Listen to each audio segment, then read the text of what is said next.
Well, the scene was chaotic and spread out. Crews do tell me that there were 2 victims that were in the middle of the street, 2 that were just up the road, the truck that hit them right here where I'm standing, and then several of the other victims were lined right alongside the fence here. Now, crews replayed that and that account of what happened that night today, telling me in their first time returning to the crash site. I think all of us that were there kind of have some thoughts and that kind of thing about everything that took place that day and kind of the initial chaos. Along this rural road in Kalamazoo, just a lot of reflecting over the week. Life Ambulance Field Supervisors Eric Olson and Ryan Davis walk up the road to 5 bikes in white. Ghost bikes serving as a memorial for the 5 people killed. And a fence lined with flowers, a much different scene than a week before. And seeing all the firefighters and stuff lining the streets. Our first truck on scene, and then just seeing everybody that was on the side of the road, all the injuries, all the victims of what was going on.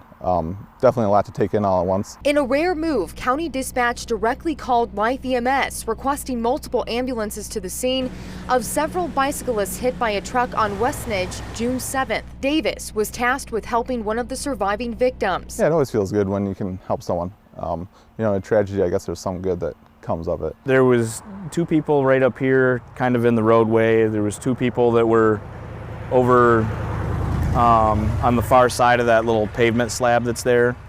And then there was everybody else was kind of along this fence line in here. Olson in another ambulance was not far behind from Davis's crew.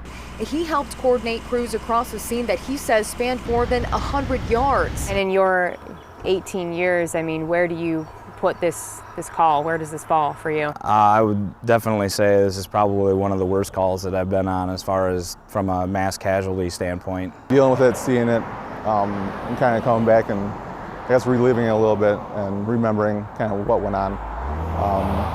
Saddening, but also kind of reassuring that we were able to help. It's not easy standing by the road where 5 people lost their lives and several others were injured last Tuesday, but there's pride knowing they did everything they could to help. And Life EMS also responded to the Kalamazoo shooting rampage back in February.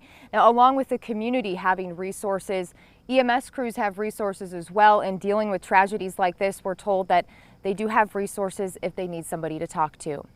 Live in Kalamazoo, Sarah Hurwitz, 24 Hour News 8.